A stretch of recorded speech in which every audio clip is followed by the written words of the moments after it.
Hospital के इस नए वास्तु का उद्घाटन हुआ ऐसा जाहिर करता हूं और इस हॉस्पिटल के जो मालिक है डॉक्टर ब्रजेश शाह, उनकी पत्नी, उनकी लड़की तन्वी, जमाई राजा का नाम क्या भैया? तनय तो जमाई राजा नाराज हो जाएगा। तनय, डॉक्टर ऋषभ और उनके पूरे टीम को बहुत बहुत बधाई देता हूँ। खास करके जो हमारे छोटे स्टाफ है उनका जो एक अपनापन का भावना मैंने यहाँ पर देखा, उससे मैं बहुत प्रभावित हुआ हूँ। मैं डॉक्टर ब्रजेश से कहूँगा कि ये आप कायम रखिए और जो पेशेंट यहाँ पर आएंगे तो उनका भी लगाव और उनकी भावना भी आपके साथ में जुड़ जाए, इस प्रकार का एक काम करो। मुझे इस बात की पूरी जानकारी है कि ये कहना मेरे लिए बहुत आसान है, लेकिन इसको चलाना बहुत कठिन है आप लोगों को, क्योंकि इलेक्ट्रिसिटी का बिल, म्यूनसिपल कॉरपोरेशन का टैक्सेस, लोगों के पगार, ये सारा अगर कैलकुलेशन करते तो इसका बहुत बड़ा वॉल्यूम हो जाता है। इतना प्रॉपर्टी का पैसा, उसका इंटरेस्ट, ये सब लगाते हैं तो। लेकिन उसके साथ साथ में दूसरी बात ये भी है कि जो सामान्य लोग हैं उनको हेल्थ केयर बहुत महंगा होते जा रहा है। मैं डॉक्टर ब्रजेश से कहूँगा कि आप एक छोटा सा नोट बनाकर मुझे दो तो मैं इसको पार्लियामेंट में उठा सकूँ, और हमारे देश के प्रधानमंत्री बहुत ही भावुक है, इस विषय को बहुत जल्दी टच करते हैं। कोई हमको एक मैकेनिज्म बनाना पड़ेगा कि जिनके पास पैसे हैं उनको अच्छी सुविधा मिलनी चाहिए, ट्रीटमेंट मिलनी चाहिए, लेकिन जो सामान्य परिवार के लोग आते हैं उनको कैसा एडजस्ट हम कर पाएंगे उसका देखो। मैं कल पवई हीरानंदन में गया था, वहाँ पर गया इसलिए कि वहाँ पर एक मैं बहुत खुल कर कहूँ तो मेरा रिलेटिव गांव से आते समय उनकी मदर यहाँ पर एक्सपायर हो गई, गाड़ी का एक्सीडेंट हो गया। वहाँ पर शॉर्ट ट्रीटमेंट लेकर एक रॉड डाला पैर में और उसको यहाँ पर लाकर एडमिट किया 2 दिन में, और सिर्फ पैर का जो रॉड डाला था उसको निकालने के लिए और 2 दिन हॉस्पिटल में एडमिट करने का 1,60,000 1,60,000 बिल हुआ। अब मैं वहाँ पर इसलिए विजिट किया कि मैं कोई डॉक्टर नहीं हूँ, मैं इसलिए विजिट किया कि चैरिटेबल हॉस्पिटल था, कि मेरे जाने से 25-50 हज़ार रुपये उसका कम होगा तो अच्छा हो जाएगा करके। लेकिन मैं वहाँ पर 4 बजे पहुँचा और 2 बजे डिस्चार्ज दे दिया उन्होंने उनको। तो ये इस प्रकार की सब जो कैलकुलेटिव मोड, अभी वो हॉस्पिटल का मैं नाम भी ले सकता हूँ, उसका निर्माता बहुत बड़ा डेवलपर इस मुंबई शहर का और भला आदमी है, लेकिन वहाँ पर क्या होता है उनको पता नहीं होगा। देश के प्रधानमंत्री बहुत भले हैं, लेकिन नीचे क्या होता है सारी बातें उनको पता नहीं चलती है। तो मैं इस प्रकार से पब्लिक डोमेन में इस प्रकार की बातें हमेशा लाने का प्रयास करता हूँ, और मैं चाहूँगा कि यह हॉस्पिटल बहुत अच्छी तरह से चले, अच्छी सुविधा लोगों को मिले।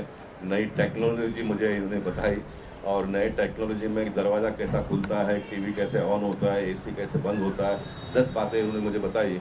मैंने कहा कि मेरी मन की एक बात है कि बिल कैसा कम होता है वो जो बता दो। तो डॉक्टर ब्रजेश ने कहा कि उसका भी हम व्यवस्था करेंगे करके। लेकिन डॉक्टर ब्रजेश और उनके सारे जो फैमिली मेम्बर्स है बहुत ही कोऑपरेटिव है। हम फ़ोन करते हैं तो उसमें हमेशा मदद करते हैं, और मेरा जैसा व्यक्ति बहुत बार बार फ़ोन भी नहीं करता है कि मैं जानता हूँ कि इनको भी कितनी तकलीफ होती है इस व्यवस्था को चलाने के लिए। मैं इतना अपेक्षा जरूर करूँगा कि आप आते ही पेशेंट का हालचाल पूछ लो, कहाँ रहता है, उसके फाइनेंशियल स्टेटस क्या है, ये देख लो। अगर लगता है ठीक ठाक है उसको आप एडमिट करिए, ना तो उसको और दूसरे जगह पे शिफ्ट करके उसका इलाज हो। ये इतना भी हम करेंगे तो आपके लिए भी अच्छा होगा और उनके लिए भी अच्छा होगा। नहीं तो फ़ोन तो नगर सेवक करते हैं, विधायक करते हैं, सांसद करेंगे, हमको तो खाली फ़ोन ही करना है, लेकिन आप लोगों को परवड़ना भी चाहिए। तो सारा एक अच्छे माहौल में उसका एक मैकेनिज्म सेटअप करो। और बिंदु बहन आप यहाँ पर आइए तो मैं चाहूँगा कि सबके लिए ओम शांति हो जाए, डॉक्टर के लिए भी हो जाए, पेशेंट के लिए भी हो जाए, सबके लिए हो जाए। बहुत बहुत शुभेच्छा, धन्यवाद। भारत माता की जय। यहाँ के लोगों को क्या रियायतें दी जाएगी और कितना बेनिफिट उनको मिलेगा? नहीं, मैंने इसलिए डॉक्टर को कहा, देखिए ये मैं बहुत खुल कर कुछ बातें करता हूँ, लेकिन मैंने शुरुआत में उसको कहा कि मैंने बात करना बहुत आसान है, लेकिन इतने बड़े सिस्टम को चलाना ये इतना आसान नहीं है, पैसे बहुत लगते हैं।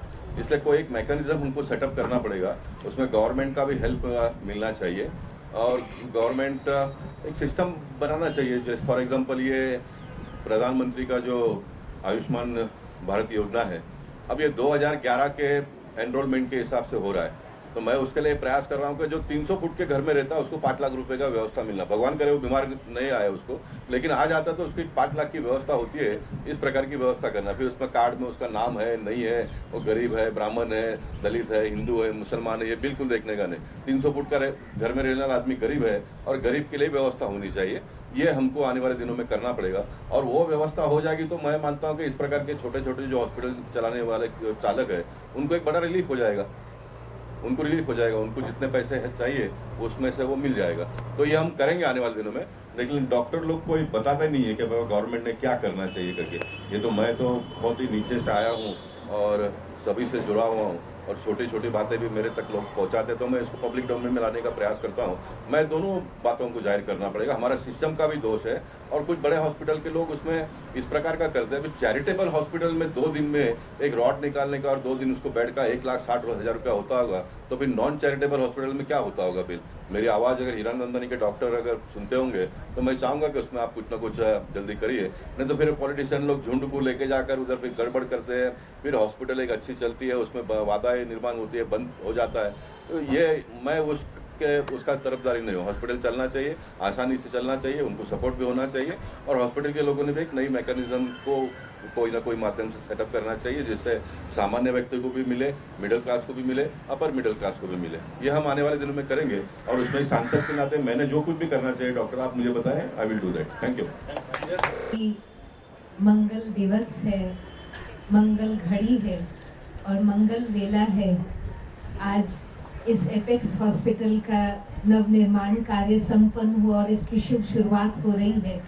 उद्घाटन के इस अवसर पर पधारे हुए आप सभी भाई बहनों का इस एपेक्स परिवार की तरफ से, ब्रजेश भाई, संगीता बहन और इस परिवार की तरफ से और ब्रह्मा कुमारी विद्यालय की तरफ से बहुत बहुत स्वागत है और आपको दिल से बधाई हो, बधाई हो, बधाई हो। मदर टेरेसा ने डॉक्टर देवी प्रसाद शेट्टी को कहा था, helping hands are much better than praying lips. और ये वो परिवार है जिसने अपने सारा ही जीवन सेवा में लगा दिया है। तो ऐसी महान आत्माओं को सबसे पहले तो हम दिल से अभिनंदन देते हैं। बहुत बहुत इस परिवार को तहे दिल से बधाई हो जिसने सारा ही जीवन सेवा में लगा दिया है। ये एपेक्स हॉस्पिटल 6th ब्रांच है।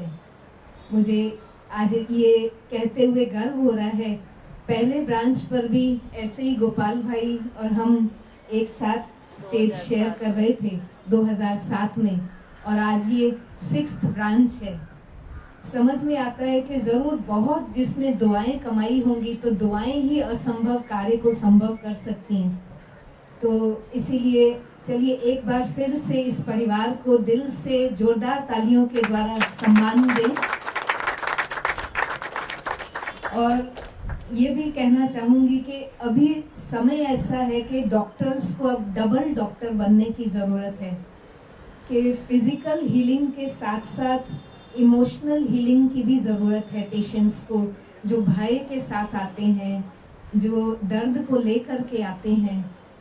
तो ऐसे पेशेंट्स को केवल फिज़िकल ट्रीटमेंट की आवश्यकता नहीं है, साथ में ज़रूरत है कि हम उनको इमोशनली भी हील करें। तो डबल डॉक्टर्स यहाँ के डॉक्टर बने, ऐसी हमारी शुभकामना है। और साथ साथ डॉक्टर्स अपने आप का भी ध्यान रख सकें, अपने आप को भी स्वस्थ रख सकें। ऐसे समाज में के जो यहाँ पर हॉस्पिटल्स में पहुँचते हैं वो दर्द के साथ पहुँचते हैं, नेगेटिव एनर्जी को लेकर के जो आता है सो लेकर आता है। तो ऐसे में यहाँ के नर्सिंग स्टाफ, यहाँ के डॉक्टर्स को मैं एडवाइस करूँगी, रिकमेंड करूँगी कि ज़रूर मेडिटेशन की प्रैक्टिस आप अपनी लाइफ में इंट्रोड्यूस करें ताकि आप स्वयं चैलेंजिंग सिचुएशंस में स्टेबल रह सकें। यहाँ हॉस्पिटल में केवल दुआएं कमाते हैं डॉक्टर्स, इतना ही नहीं है, साथ में जो चैलेंजिंग सिचुएशंस हैं उसमें वो डॉक्टर्स स्टेबल रह सकें, नर्सिंग स्टाफ स्टेबल रह सके, उसमें ज़रूर मेडिटेशन उन्हें बहुत हेल्प करेगा।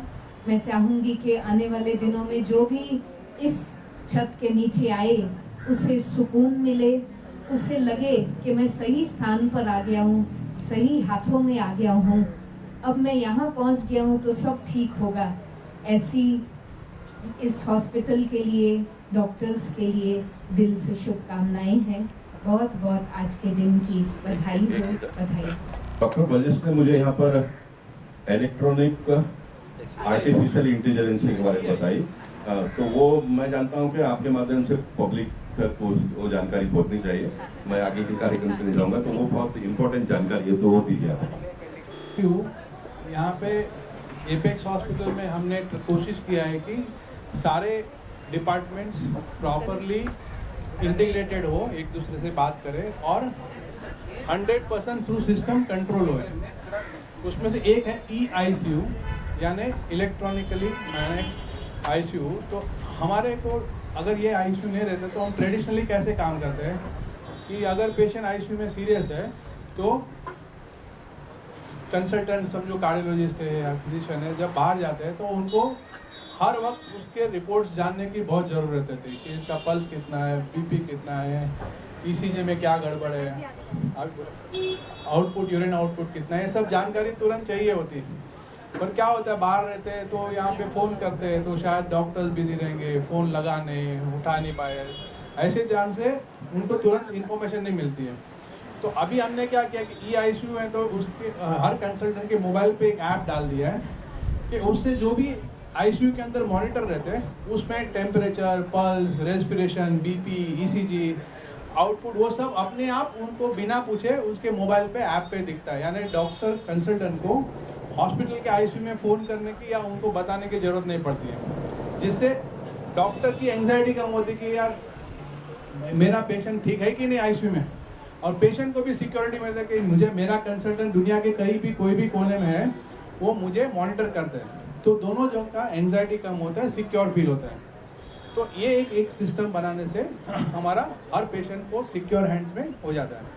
उसके अलावा जितने भी पेशेंट एडमिट होते हैं तो उसके ब्लड रिपोर्ट, एक्सरे, ECG हर बार डॉक्टर ऑन ड्यूटी जिसको RMO बोलते हैं उनको कंसल्टेंट को इन्फॉर्म करना पड़ता है।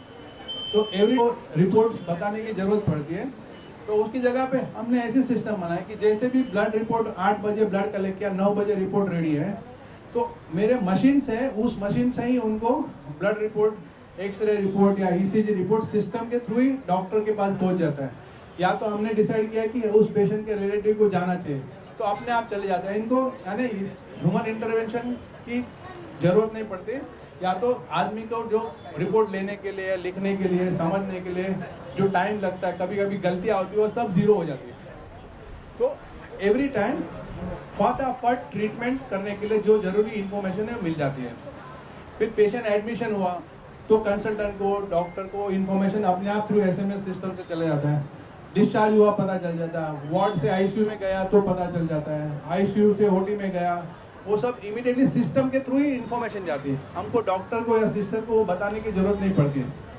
फिर अगर समझो पेशेंट ICU में है या कोई जगह बाथरूम में गया, 20 मिनट तक बाथरूम में गया, हमको पता नहीं है कि पेशेंट वहाँ बाथरूम में ठीक ठाक है कि कोलैप्स हुआ। अगर रूम में है तो कोई रिलेटिव भी नहीं रहेगा, ऐसा रहेगा, तो नर्स को पता नहीं चलता है।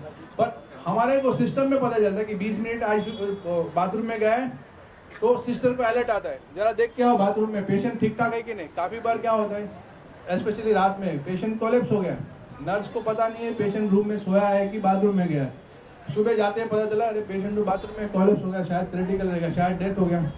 ऐसी सिचुएशन में 20 मिनट्स में अगर पेशेंट बाथरूम से नहीं आया, सिस्टर को अलर्ट होता है, सिस्टर जाके देखते बाथरूम में है, ठीक ठाक है तो ठीक है, वापस आके बैक टू द वर्क। तो पेशेंट सेफ्टी इंपॉर्टेंट हो जाती है। फिर बहुत बार ऐसा होता है कि स्पेशली मल्टी ऑर्गन फेलियर, जिसमें किसी को किडनी का प्रॉब्लम है, उसी पेशेंट को हार्ट का प्रॉब्लम है, लीवर का प्रॉब्लम है, तो मल्टीपल ऑर्गन फेलियर होता है तो 4, 5, 6 अलग अलग कंसल्टेंट उसको ट्रीटमेंट देते हैं। तो अभी कार्डियोलॉजिस्ट ने जो ट्रीटमेंट दिया हो शायद किडनी के डॉक्टर को पता नहीं है या उनको समझता नहीं है। ऑर्थोपेडिक ने क्या ट्रीटमेंट दिया वो किडनी हार्ट के डॉक्टर को नहीं समझता, तो सब लोग अपना दवाई लिख के चले जाते हैं। फिर बहुत बार क्या होता है कि हॉस्पिटल के one of the largest cause of death is ये ड्रग इंटरेक्शन, यानी हार्ट की दवाई का साइड इफेक्ट के कारण कॉम्प्लिकेशन हो जाता है, क्योंकि उसकी दवाई और ऑर्थोपेडिक की दवाई में इंटरेक्शन होता है, ड्रग इंटरेक्शन बोलते हैं, यानी गलत कॉम्प्लिकेशन उसके कारण होते हैं। तो अभी हमने सिस्टम ऐसा डाला है कि अगर एक दवाई दूसरी दवाई के साथ में गलत इंटरेक्शन करता है तो दूसरी दवाई को डालने को सिस्टम अलाउ ही नहीं करेगा। यानी जो one of the largest cause of death या complication in the hospital because of drug is drug interaction, वो ऑलमोस्ट जीरो या कम हो जाता है। तो ऐसे बहुत से सिस्टम हमने डाले हैं जिससे पेशेंट का केयर बहुत हाई क्वालिटी हो जाता है, पेशेंट की इंफॉर्मेशन टू कंसल्टेंट बहुत जल्दी से मिल जाती है, जिससे ट्रीटमेंट फटाफट हो सकता है, errors of understanding, errors of communication almost nil हो जाता है। तो अभी ये हमने फर्स्ट टाइम इंट्रोड्यूस किया है यहाँ पे। I do not know whether any hospital in city of Mumbai today have all the system in one place. This is one of the pilot project which we have started. If we do well, we'll see that every hospital will have this kind of a facility. उसके अलावा एक home automation system डालता है जो IoT based है, internet of things based है। उसमें क्या होता है कि अगर पेशेंट बेड पे है, उसको टीवी का रिमोट कहाँ पड़ा है, AC का रिमोट पड़ा है क्या, वो उसको ऑपरेट करने को आएगा नहीं आएगा, तो वो क्या करेगा, सिर्फ जोर से चिल्लाएगा या प्यार से बोलेगा टीवी ऑन, 108 चैनल चालू, तो अपने आप टीवी ऑन हो जाएगा, 108 चैनल चालू हो जाएगा। वो बोलेगा AC ऑन, टेम्परेचर 22 डिग्री, तो AC चालू हो जाएगा, 22 डिग्री टेम्परेचर सेट हो जाएगा। उसको अगर नींद आता है तो बोलेगा स्लीप मोड, तो डिम लाइट हो जाएगा, कर्टेन्स बंद हो जाएगा। वैसे good number of things automised हो जाएगा। बाथरूम में जाएगा, रात में अंधेरा रहेगा, good number of people fall because रात को दिखता नहीं है, स्पेशली सीनियर्स को, तो अपने आप जैसे हिलेगा लाइट चालू हो जाएगा, बाथरूम में गया लाइट चालू हो जाएगा। तो these are all few of the safety issues which we are trying to handle with lot of automation and internet of things and artificial intelligence. So अगर आप कोई चाहे देखना तो हम आपको डेमो भी दिखा सकते हैं, मिस्टर प्रखर करके जो पूरा ये ऑटोमेशन देख रहे हैं। तो I would request just to have an experience, एक बार आप देख लीजिए how things work. Thank you everybody. तो सबसे पहला क्या होता है कि अगर कोई ICU में पेशेंट है तो उसको पता चलेगा कि कंसल्टेंट मेरा मॉनिटर रियल टाइम कर सकता है, तो आधा स्ट्रेस तो उसको चले जाता है, क्योंकि कंसल्टेंट अगर सामने है तो उसको अच्छा लगता है, पर जब चले गया उसको 2-4 सवाल आता है, अरे कंसल्टेंट को ये मालूम है कि नहीं, मेरा ये रिपोर्ट आया पता है कि नहीं, वो एंग्जाइटी रहती है। पर अभी उसको पता चला कि रियल टाइम 24/7 मेरा कंसल्टेंट ही देख सकता है, ये यहाँ के ड्यूटी के डॉक्टर को फ़ोन करके मैसेज करने का बताने की ज़रूरत ही नहीं है। तो उससे बहुत सेंस ऑफ सिक्योरिटी फील होता है, और गुड नंबर ऑफ बीमारी सिर्फ ये सेंस ऑफ सिक्योरिटी से ही चले जाते हैं। एक कॉन्फिडेंट बनता है कि हाँ मेरा डॉक्टर ठीक से देख सकता है, 100% मैं मॉनिटर हूँ, तो स्ट्रेस चले जाता है। नॉट ओनली पेशेंट, डॉक्टर को भी बहुत कंफर्टेबल हो जाता है कि अरे मेरा तो हर चीज़ मैं मॉनिटर कर सकता हूँ, पेशेंट का स्ट्रेस, मुझे रात को 2 बजे भी अगर कुछ गड़बड़ रहेगा तो मुझे पता चला, मुझे पूछने का जरूरत नहीं पड़ेगा। Thank you sir. आपने एरिया में नई हॉस्पिटल ओपनिंग हुआ तो उसके बारे में किस तरह लोगों को, आम लोगों को सुविधा मिली, उसके बारे में क्या कहना है? मैं पहले तो शुक्रगुजार हूँ अपेक्स हॉस्पिटल के जो प्रमुख है, मालिक है ब्रिजेश शाह जी। हमारे बोरीवली में कम से कम नहीं बोला तो उनके 3 या 4 हॉस्पिटल हैं, 6 में। और सबसे बड़ी बात कि जो चंदावरकर लेन में जो हॉस्पिटल है, वहाँ महात्मा फुले गांधी योजना जो है उसका पूरी तरह से वो लोग उसका गरीबों को सहायता करते हैं। आज इतने आरोग्य के बारे में कल भी उद्धव साहब ने बताया कि आरोग्य के बारे में हमारा देश बहुत पीछे है।